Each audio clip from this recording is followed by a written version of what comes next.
Alright. I'm getting my shit together.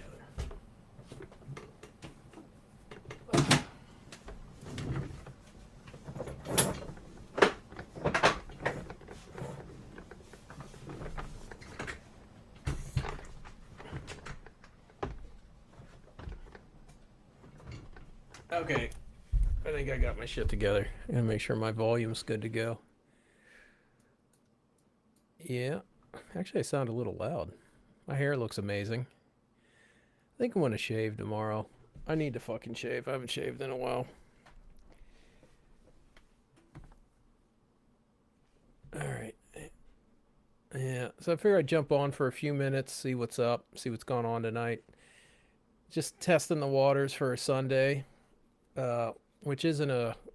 I don't know. The weekends are just rough on YouTube. It is Sunday, right? Yeah, Sunday.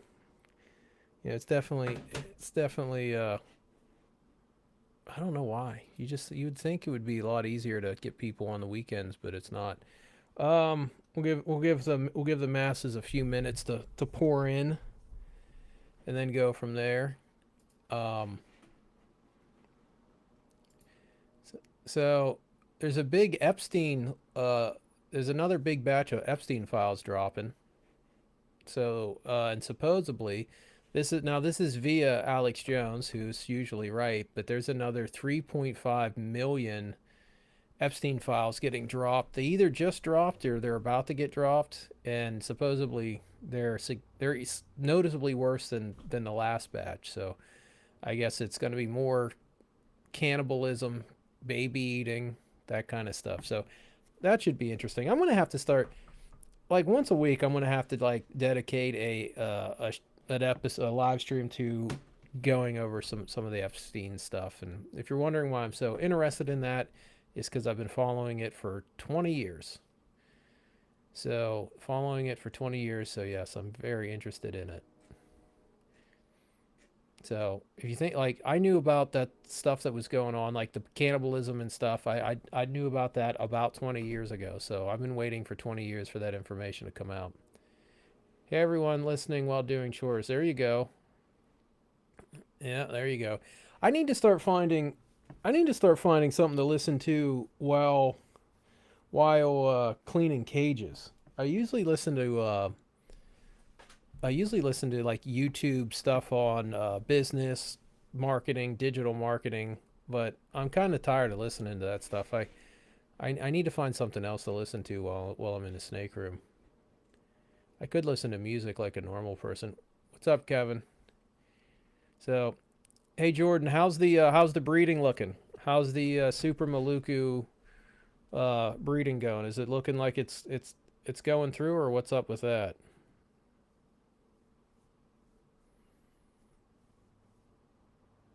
I think you said they were actually breeding last time we talked about it, but I don't remember. I talked to so many different people about different breedings they're doing.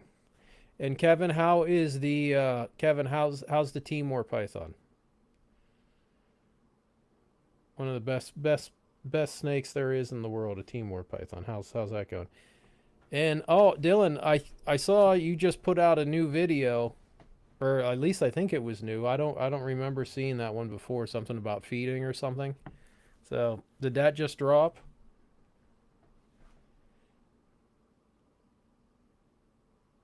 Yeah, I'm guessing I'm guessing that's a new video. And I got to hit up Ryan. I want to get Ryan on the podcast this week. Yeah.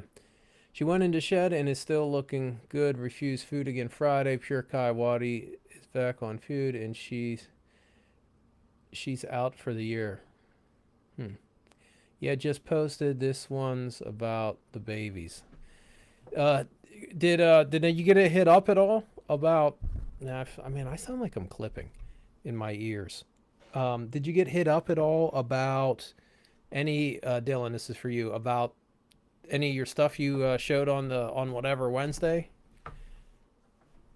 Because I think we're gonna structure whatever Wednesday a little bit different. We're gonna cut out times for uh, individuals to come on and show their stuff, and then we're gonna open it up and let everybody jump on and talk that wants to come on and talk.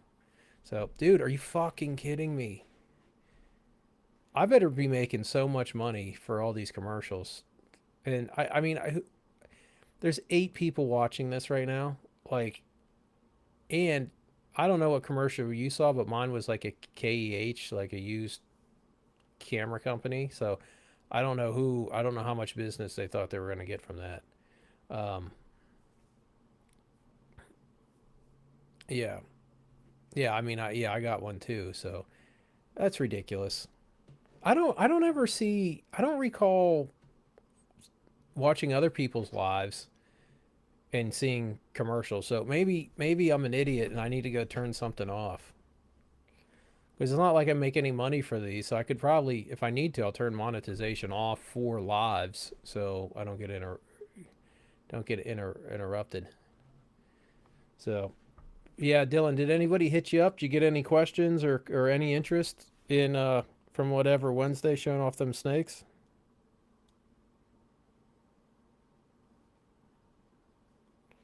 Hopefully you did, and hopefully yeah, hopefully Jordan, once you got some stuff, once you get a clutch on the ground, you can come on. The team war is great. She still pees a little when I first pick her up, but she's calmed down a lot. Yeah, they do that for a while, and then they chill out. Yeah, once they get used to being held. Yeah, my team war, she's really swollen. She's got a lot of scale separation, and she just went into shed. Just went into shed. So I'm thinking after she comes out of the shed there, I could have swore they were breeding last week, but I don't know. So I'm thinking as soon as she comes out of the shed, she's either going to go back on food and not breed, or she's going to go right into breeder mode. And I really hope she goes into breeder mode because I really think we need to start producing Timor pythons for people that live in states that can't have retics, which is like fucking 20% of them. Might even be 25% of them by now. I know we're at least 10 states that can't have retics. It might actually be more than that at this point. I'm not 100% sure how many people it even is. So, but yeah, I think I'm also going to I think start next week. We're still going to do whatever Wednesdays starting at 5:30, but I do think I'm going to start doing this live stream around 7 or 8 at night. I Monday, Tuesday, and Thursday. I think I'm definitely going to move till to 7 or 8 o'clock. Um, I like doing it at 5:30 to 6:30, but it'd actually be more convenient for me, and it would. I think it honestly, I think it'd be more convenient for significantly more people too. Just I just don't. I think a lot of people are still at work at 5:30, especially the further west you go. So yeah, so starting tomorrow, if you don't see me on at 5:30, that's because I'm probably I don't know if I want to start at 7, 7:30 or 8. I think between 7 7:30 will probably be the sweet spot to start. Um, I think it would be a lot more people be a lot more available at 7 7:30. So I don't know. We'll find out if it sucks and nobody shows up, and you know if it's worse, then I'll just go back to 5:30. So yeah, yeah, we're gonna try to have Ryan on. I got to talk to Ryan. We're gonna try to get him on Wednesday. I want to get Ryan on because we were gonna do a breeder spotlight video, but with us doing whatever Wednesday, it might be easier just to have people come on right on the spot and do that. Hey, is there any me and Spencer have to do another retic breeding 101 video, but is there any podcast you guys specific like is there any specific topics you guys want us to hit like a specific group of topics or specific questions you guys want us to hit in a podcast? Because we haven't really done just a me and Spencer podcast in a while. But if there's a question or two or three that we can really focus on and kind of like dig into, that's the kind of stuff I like doing. So if there's any questions that you guys want, or any topics you guys want us to hit in a podcast, let me know, and we'll try to put something together this week. You know, me and Spencer haven't really done one in a while. We've done some lives and stuff, but we haven't just sat down and done a podcast in a while. And I personally, I like the fact that we're not trying to bang out a podcast every week, because I kind of think it, I don't know, it seems forced. You know what I mean? It seems forced. Hit on the difference between line breeding and selective breeding. All right, I don't know where my pen's at. Send me a text. Send me a text to remind me of that. Yeah, because I mean, there is definitely there's yeah. I mean, selective breeding is kind of like an umbrella term that, you know, kind of covers line breeding, but line breeding is a very specific things. So you know, I think it probably is important to distinguish between one encompasses the other, but I mean, they're definitely not the same thing. You know, selective breeding is, you know, has a pretty broad range. I can tell you what selective. Well, I mean, it is like in the mainland stuff. Most selective breeding you see is just two nice looking snakes put together, and then they call that selective breeding. Which, I mean, you know, I think it is, but I think it's like the laziest form of selective breeding. You know, to me, selective breeding is when you're trying to improve certain aspects of pattern and color, like very specific things. You know, if you're trying to trying to affect the outcome of very specific aspects of color and pattern. You know, for me, that's I have a much more limited definition of selective breeding, to be honest. So, but yeah, I'll let Spencer know. We'll try to do a deep dive on that, because you know, and it'll be good too, because Spencer has really Spencer's from where he started, and his plans from where he started to where he's at now, and his plans now, they're completely different. Not sure if it'd be a good topic or not, but cover feeding and growth rates. I started increasing food size on my GMP female, and they have shed every 30 to 35 days for the last 3 months. Yep. Yeah, you know, I'm just gonna take a picture of this. Hold on. So that way I don't lose this, because I will fucking lose this. And okay, there we go. Yeah, no, that'll be a good one. Yeah, because it's like feeding is a feeding. Jesus Christ, man, feeding is a super hot topic right now. I mean, there's so much discussion on feeding with that, you know, that idiot whose name I can't think of, and then, you know, there's all that hostility going towards Garrett for, you know, what he's done. Um, so you know, I mean, I can't imagine I can't imagine that it wouldn't be a good topic to discuss. So very few people at all talk about breeding for specific traits like that. Yeah, yeah. I guess we could put. What do you think, Spencer? You think we should put together? Because I said we haven't like done a podcast, like kind of like a breakdown video, but like podcast discussion in a while. Yeah, we could do one on line breeding, selective breeding, all of that.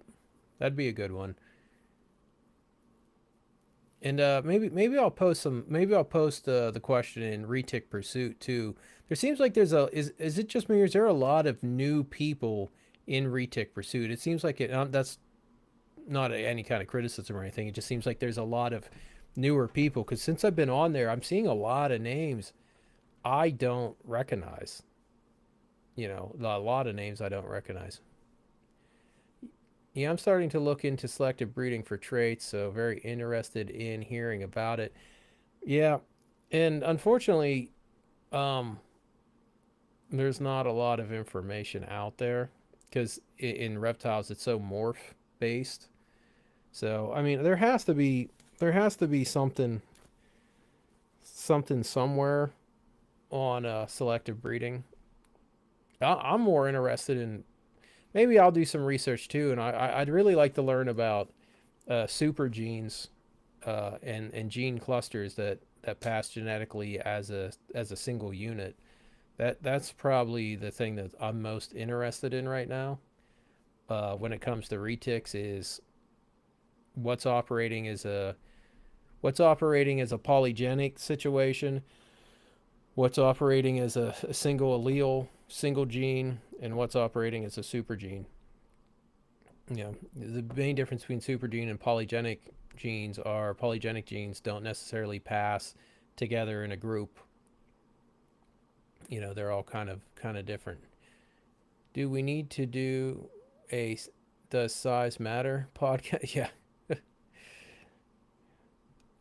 uh, I think what we need to do, yeah, I know, yeah, we'll try to put together a couple topics, you know, because we can do the selective breeding one, because to be honest, size falls under the selective breeding category. It's probably the most common form of selective breeding in retics outside of morphs. I mean, because morph production is technically selective breeding, you're breeding for morphs, but probably the next biggest thing done is superdwarf for size. So, um, you know, we could, you know, that kind of falls under that.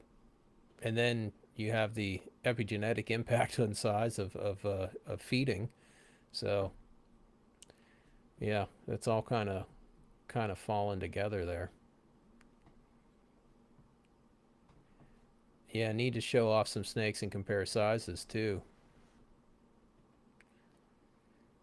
Okay, sounds like we just got some good questions and stuff to discuss this week. Yeah, yeah, hopefully we do. So, yeah, maybe we can do a maybe we can do a podcast, and then we can do, you know what we could do? We could do a podcast and do a premiere. I don't know why I can't say that word, where we'll both be online to discuss it, you know, as it premieres on YouTube. So also need to talk publicly about the ROR diet and how it's underfeeding your snakes. Yeah. Yeah, and I don't know why, you know, I'm not sure that um I'm not sure that that's really even controversial anymore to just I don't think saying anything negative about Garrett is even controversial anymore. It used to be very controversial to say anything in criticism of ROR, but I mean that honestly seems like more par for the course than, you know, saying something nice about them. So yeah, I think we should probably talk about that because um you know you know, a feeding strategy that's here's honestly what I think, and this is just my honest opinion. Um, I think Garrett told people to feed their retics in a way that would cause them to develop so slowly that the people who bought them to breed them wouldn't be able to get them up to size in time to compete with Garrett in production. And by the time they are breeding their stuff would have already dropped in price, and or Garrett would have moved on to a more advanced form of the project or a new project altogether. That's honestly what I think he was doing. Because I've never heard in the fucking however many years I've been keeping reptiles, I've never heard somebody put out um, a sales pitch on how much money you can make breeding, simultaneously putting out putting out information that's going to intentionally or unintentionally, whatever, just information that's going to keep the snake so small that it just takes years and years and years to get up to breeding size. Yeah, so yeah, everything Garrett did was calculated and strategic. Anyone that says otherwise has no idea who he is. Yeah, I mean, the reason that I think that's a good argument that it was calculated and strategic, it's just he. I mean, the only other option is that he has 100% accuracy rate of doing things that if people listen, put him in a position to kind of monopolize the situation. You know what I mean? So I mean I don't think you can really make an argument to the contrary of that because everything said about bloodlines, about feeding, about breeding, about making money, it's all been in a way that if people listen, the main person that benefits from taking his advice is actually Garrett. So I don't think, I don't think you can even really make an argument against it at this point. You know, and unfortunately, I see Joe's kind of in a bad place. And my recommendation to Joe was to burn his bridges. I mean, I have a bias to say fuck Garrett. Garrett sucks, but from a business standpoint, I honestly think Joe's best option in this situation now is to just burn that fucking bridge. You know, because Joe was the sales guy there, so he's automatically getting drug into the blame aspect of the bad information. So, and I'm not saying he's guilty or isn't guilty or anything. I'm just saying it's a guilty by association, and whether or not it's fair or not, that's not my call to make. But for someone like Joe, for someone like Rob, I think it's in their best bet, best financial option is to distance themselves from reach out as much as possible. I don't know how long, I don't know how bad the association uh blame game will get, but it's, I don't know if eventually that people that are participating in retic, like the breeders that go and participate in Retic Fest, I don't know if they'll start to be seen as dishonest, because when you look at someone like Samson, and obviously Samson and Garrett are very different, but there's a certain level of animosity and blame that gets put on anybody who deals with Samson. And as Garrett becomes what appears to be public enemy number one in Retics, I just see anybody who's close with him kind of going to have to take, they're just going to get blamed for shit. So, I just wonder how long it'll be before some of the breeders that still work with him are starting to be significantly negatively impacted by their association. You know, and I know there's a negative impact of association, because you can ask anybody who's been friends with me through all my bullshit. There is people that they've lost deals, they've lost sales, they've. I'll give you an example. Years and years ago, Andrew was working out a breeder loan deal with Aubrey, sent him down a bunch of snakes. My ear said, Chief, hold on. And out of nowhere, Aubrey sends all his stuff back. No explanation, no nothing. But we know why. It's because me and Andrew are always working together on stuff. So I mean, that was a situation which Andrew was going to do some stuff with Aubrey, and because of Aubrey's issue with me, and this was before a lot of the bullshit. This was like 4 years ago, 4 or 5 years ago. So yeah, just sent all his shit back out of nowhere. And so yeah, I mean, so I know there's negative impacts. I mean, Rob, I know Rob got pressured for wanting to bring me into his partnership, and I mean, I know he got pressured by people when it comes to me, because of all the negativity I bring to the table, whereas I like to call it honesty. So I mean, there was a strain on that. So so I know for a fact that when there's a large enough collective of people that view you or what you do in a negative light, that it will affect the people around you, because I have brought that into my group myself. So yeah, so I it's only a matter of time before the animosity towards Garrett starts to spread out to other breeders associated with him, and you already see it with Joe. You already seen it. You've seen it with Joe. So I hopefully Joe can just burn that bridge and move forward. Do you think this is why he's shifting to African house snakes? I don't think he's really shifting to African house snakes because I don't think anyone's going to be stupid enough to invest enough money for that to ever take off. See, here's what's going on. Ever since ball pythons became so ridiculously profitable in theory, everybody in reptiles has been searching for the next ball python. The problem is there is no next ball python species because ball pythons are dumb and retarded and slow and are the perfect pet. They're the perfect pet for people that don't like snakes. They're the perfect pet for people that don't like to have to do a bunch of work. You know, they just kind of sit there. They're about as low maintenance as you get, and there's a fucking million morphs of them.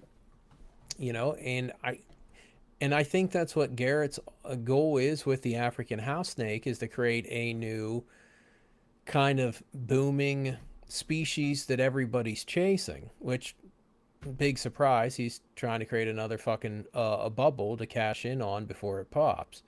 But I just don't think I don't think that African house snakes are going to do it are going to be able to do that. They don't bring the right characteristics to the table.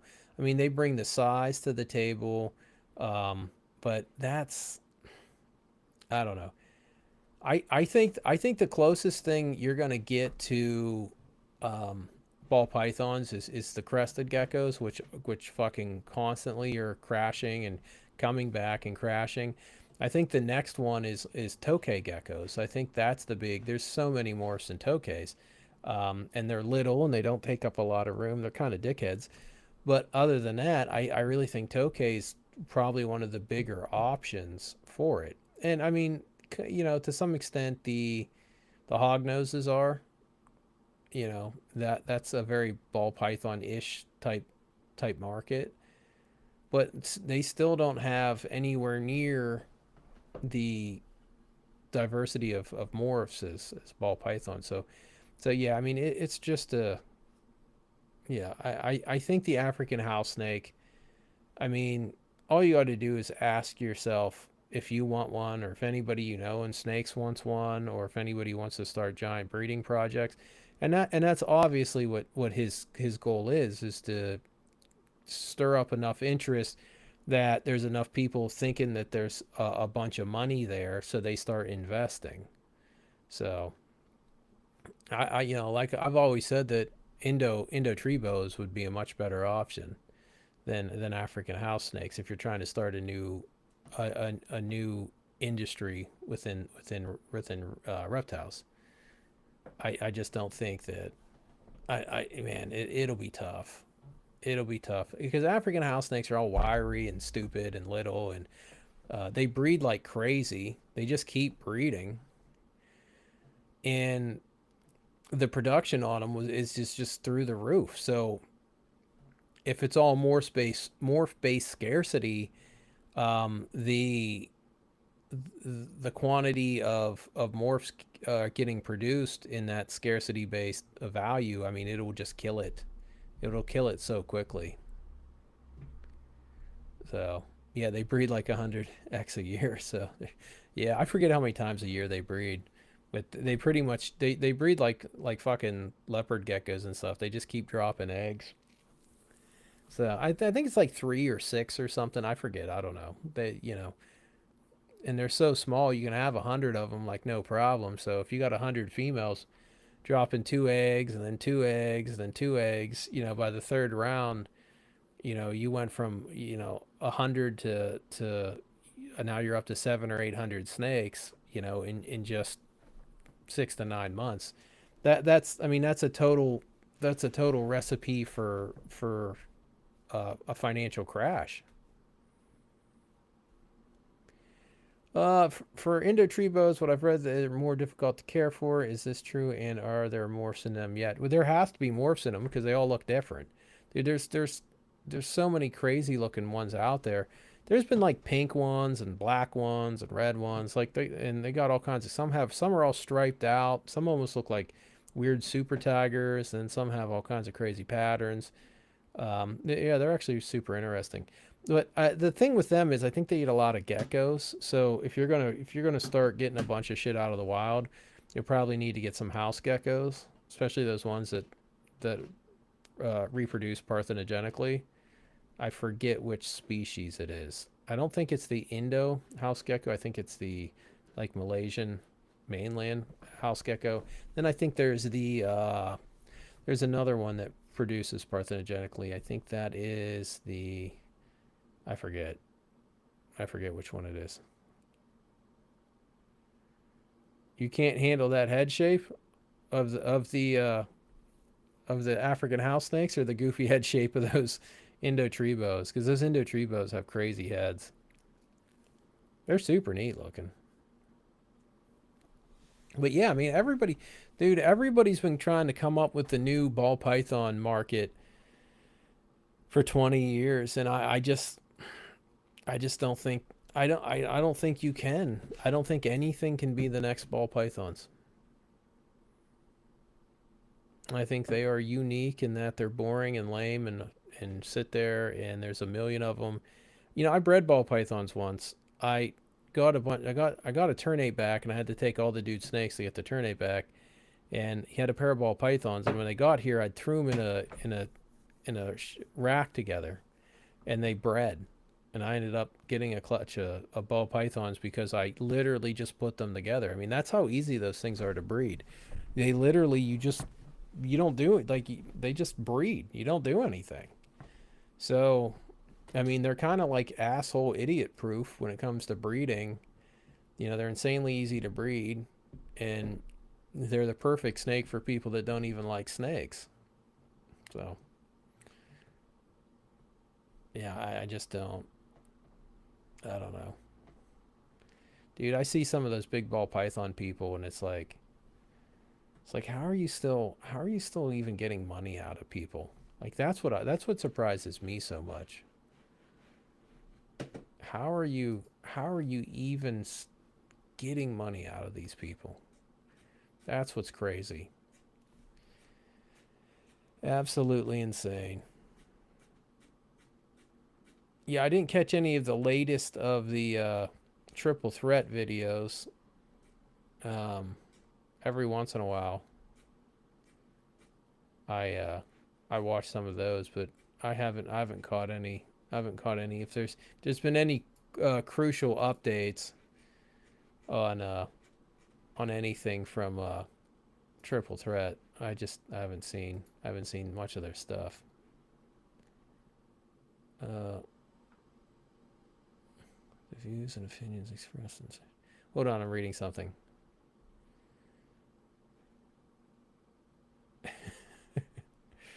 Yeah. Oh man, I think DNT might have just put a PSA out on uh on all the podcasts. Yeah, but yeah. Okay, let me jump back here. No, Indotribos are cool, man. They're like the perfect setup for bioactives. You know, especially like because for me, I think the perfect setup for bioactives are like are different types of arboreal vipers. Like to me, like that's the ultimate bioactive setup. You know, like having wagglers and Sri Lankans and all of that stuff. But I think the next practical option is something like an Indo tree. You know, because you could have a total just awesome setup for you know them totally bioactive. They, most of them like only get like 3 foot or less. You know, super little. You know, once you get them onto rodents, they're good to go. You know, I have my northern emerald in bioactive. Yeah, how does that go? How is the bioactive? Because I want to set up bioactives this year for my venomous stuff. Because I think I might have some. I think Andrew has a pair of Punesius uh, out of state, and I think they might be coming here. And I don't know if he sold his Mangshins or not, but I might end up with his Mangshins too. Um, so I want to get them. I want to get them on bioactive, and obviously all my trim trigs. I want to get them on bioactive. I want to see how big a trim trig can get. I want to see if I can get it like fucking gigantic, get like a 6 foot trim trig. I'm getting a new cage set up, a bioactive for my carpet pythons, so we'll see how that goes. Is there a Chris? Are you using a specific type of isopod in there? And are you like what are those stupid little fly thingies that that eat mold or whatever? The hell are they called? Why can't I think what they're called? Um, yeah, because I was looking into how to get those to reproduce. It was really weird. You put like charcoal and water and grains of rice and stuff, and they just eat it up. He's doing great with it. Been on bio for 3 years now. No issues. Also set up an auto mister. Huh. Oh, you used the dairy cow? Yeah, springtails. I don't know why the fuck I couldn't think of springtails. And has the dairy cows and springtails continued to reproduce enough? Like, have you had to re-add them or anything like that? Or are they just naturally just going to town in there?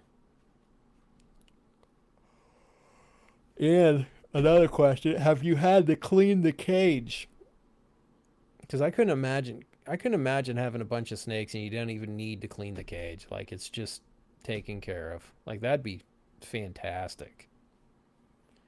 And there's no way you can. I mean, it'd be so hard to do bioactive with retics. Like if you had a giant cage, like even to do like a bioactive for a 12 footer, like a self-sufficient bioactive 12 foot for a 12 foot snake, dude, that cage would have to be gigantic. Yes, as long as there is enough food. What what are they yeah, like what are you happen to feed any of that stuff? Or are they just eating shit and shed skins or what? How's that work? 'Cause it'd be neat to like really go bioactive and like have a few geckos in there to like keep the bug population under control. Very rarely, only if they don't clean it up within a week. Really? Yeah, retic piss and shit too much. I think even for bioactive to handle. Yeah, I mean you'd have to have a lot of bugs in a cage to handle the bioactive, aspect of that. I don't know. Maybe if there was a I don't know. Maybe you had like a worm bed inside a retic cage. You just throw the shit into the worm bed and they take care of it for you. That's about the only way I think that'd be possible. I add food and keep sheds for them. Okay. So what do the springtails do? They eat up like mold and shit? What are they doing?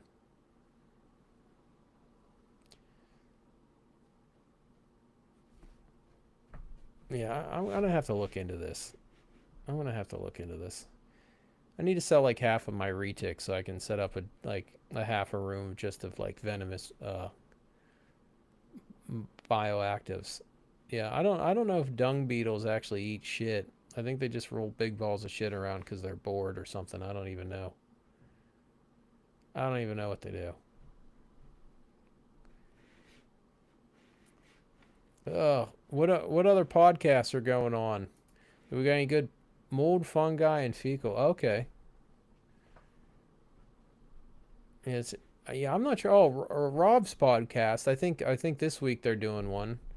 Isn't Alex or somebody? Isn't somebody told me somebody was going on Rob's? I forget who.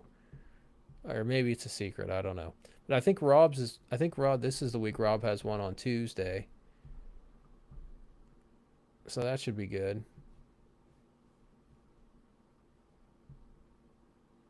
Yeah, I don't know who else is putting one out. 40 minutes. Damn, it's 7:30. I didn't get like shit done today. Fucking slept in, dicked around, fed some snakes.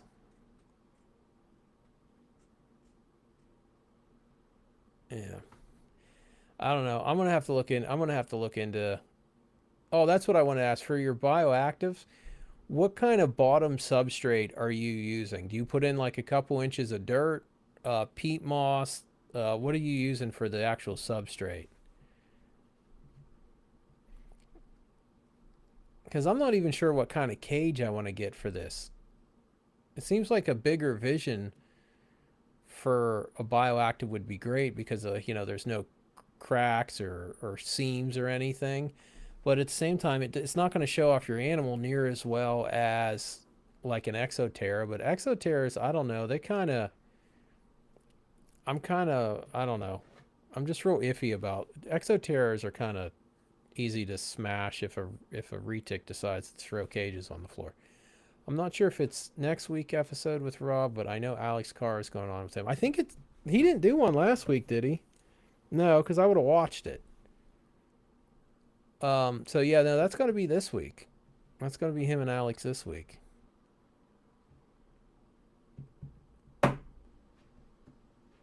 Yeah. Plus, I'm sending Alex my Mindanao anthrax project because I have too many fucking projects, so I'm sending them out 4 females. So hopefully the weather gets nice soon so I can ship out 4 snakes. Charcoal layer under the mesh, then Reptisoil, I think it was. Okay. And the charcoal layer, does that just kind of add like filtering and allow for some humidity or what? Oh, okay. Yeah, no, yeah, that's this week. Yep. Yeah, that'd be in like 2 days, huh? Every Tuesday. Yeah, so oh shit. What time is it? Cuz I don't want to overlap my bullshit with his. I don't know. I'll try to adjust my time for whenever. I really don't want to overlap too hard.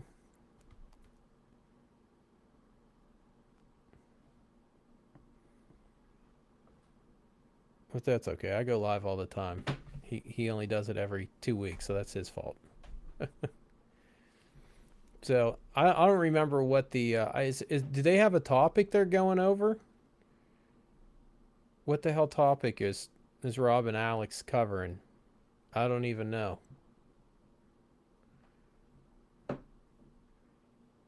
Drainage layer basically so it doesn't waterlog the dirt. Okay, gotcha. Hmm. And what kind of cage is it? What kind of cage is your bioactive? Is it like an exo? What is it?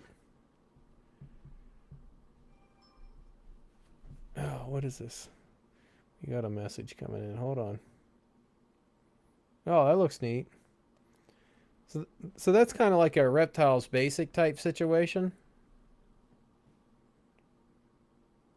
and it's been going strong for 3 years. Damn. Are those real plants or are those fake plants? I can't tell. They look real.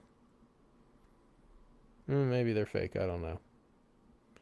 Yeah, because I wanted to go all out. Real plants, just black box, kind of like reptile basics, animal plastics type.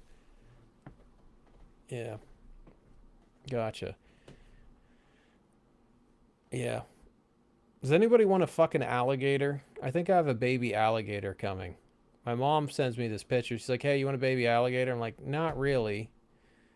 And I was like, "Why? Why?" She's like, "Oh, somebody at work, they got an alligator."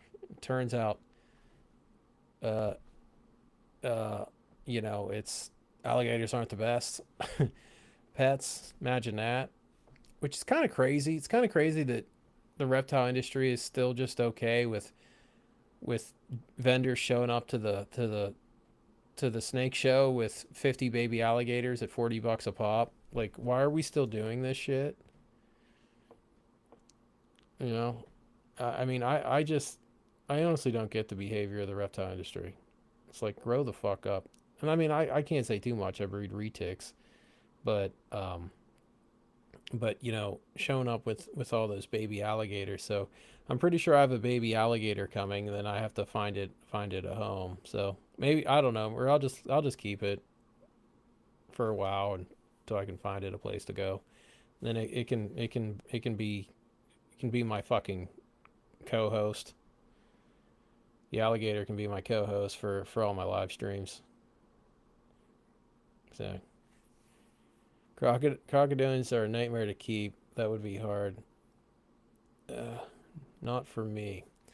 Yeah, I mean, I, if I had the space, I'd love to have Nile crocodiles, but I mean, just to feed, and I don't want those pussy, like what is it, like the pussy West Niles that don't get gigantic. I want like the real ones.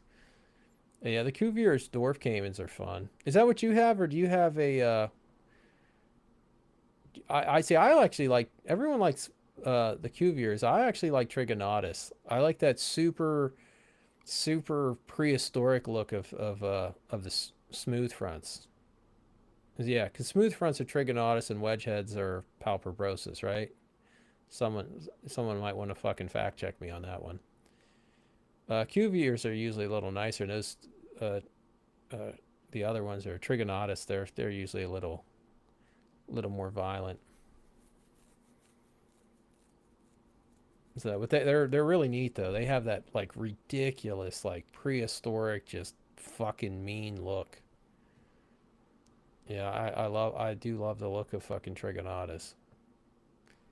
I don't think they get that much bigger than Cuviers, but I think they're definitely get big enough to fucking do some damage.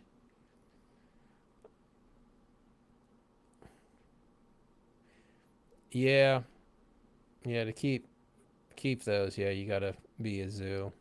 Well, my buddy Paul, he might have access to them. He has access to all the crocodilians zoos have access to. So if I was to get a fucking Nile, that's actually who I'd get it from because I can legally get one from him. The old African dwarf crocs, those were cool, but yeah, those are like impossible to get anymore now too. You used to be able to.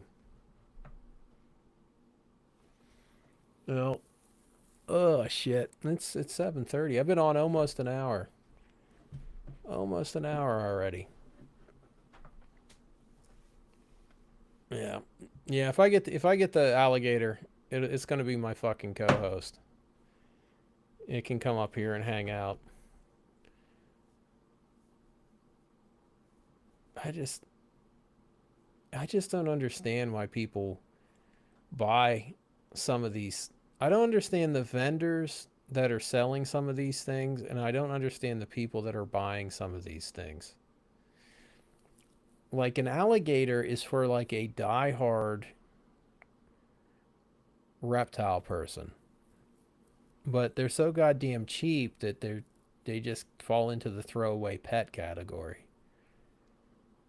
Like even a lot of the other crocodilians, like the Niles and all of that stuff, they're all expensive enough that no one's going to be like, oh, let me spend a few $100s to get a Nile crocodile. Nobody's going to do that. Everyone's like, oh, yeah, I like that baby alligator. It's $40. I'll take one, and then they just, dude, you cannot give. I've, over the years, I've ended up with a fair amount of alligators.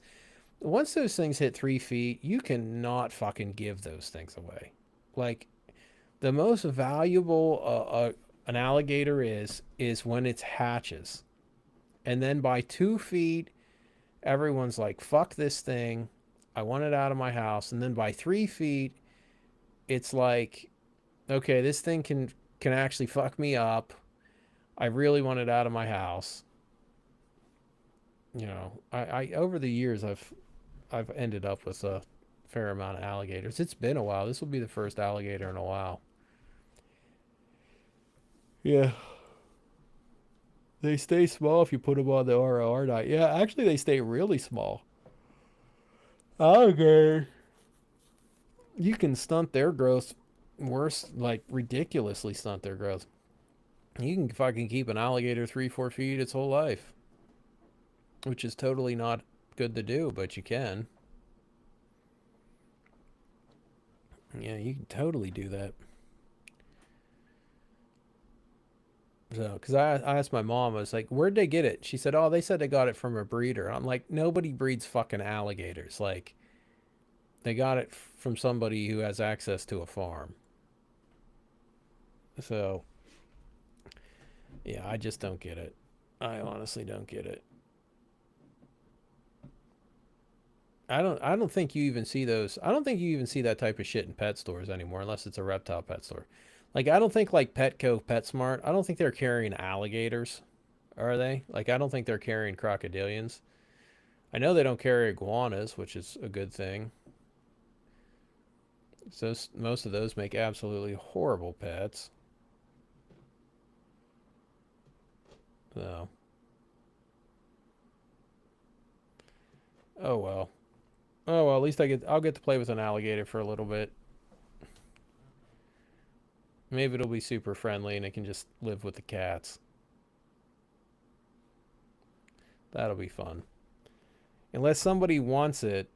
So if I do get it, this alligator is going to need a home. So if there's anybody watching that actually can take care of an alligator, let me know, and it'll be the cost, whatever it costs to ship it to you is how much the alligator is going to be, which shouldn't be very much. So yeah, so we'll do that.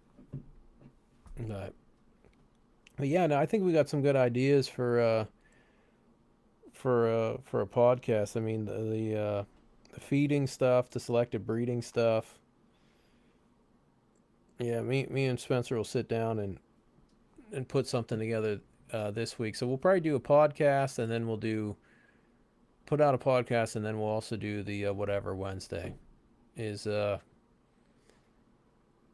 Man, we need to get some more. We need to get some people on that are breeding. Who's doing some stuff right now that that wants to come on. We need to get we need to get some people on that are doing some breedings. I'm I haven't seen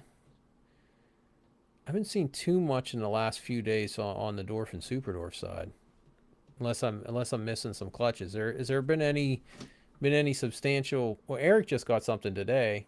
I guess that's not true. What the fuck did Eric get? Hold on, I'm gonna look. I saw Eric just posted something, then I didn't fucking read it.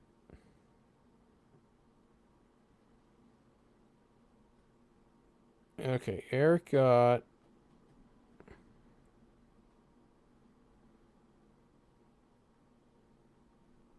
Oh, he's got Anery hypos. Yeah, so that's a pretty big fucking clutch. Uh, a hypo to an Anery. That's a pretty big deal. So that's a pretty major clutch right there. I bet hypo Aneries have a crazy blue look to them. Not until next season for me. Hopefully, I'll have some eggs from your Super Maluku, and still looks promising with the Motley Tiger Snow X Anery Tiger Het Albino. Ooh. Yeah, somebody needs to make some Super Tigers, man. Somebody needs to make some Super Dwarf Super Tigers. We don't see enough of those. We don't see enough Super Tigers. I bet if you were to crank out 20, like if somebody's to make like 20, 75% SD Super Tigers and didn't price them real high, dude, you'd sell the shit out of those. You'd sell the fuck out of those snakes. Uh, I haven't kept up on Aztec. How much of its value did it lose this week? How much value was lost this week? Is it down to $500 yet? No. But I'm gonna call it. I gotta fucking go do some stuff. Thanks for the suggestions on what to on a podcast. Me and Spencer will work on that. And yeah, I'll be on tomorrow night. Like I said, I'm probably gonna jump on around 7 or 8. I haven't figured it out exactly when, but between 7 and 8. That's gonna be the new time, with the exceptions of whatever Wednesdays. So, but all right, I gotta go get some shit done, and appreciate everyone hanging out and talking.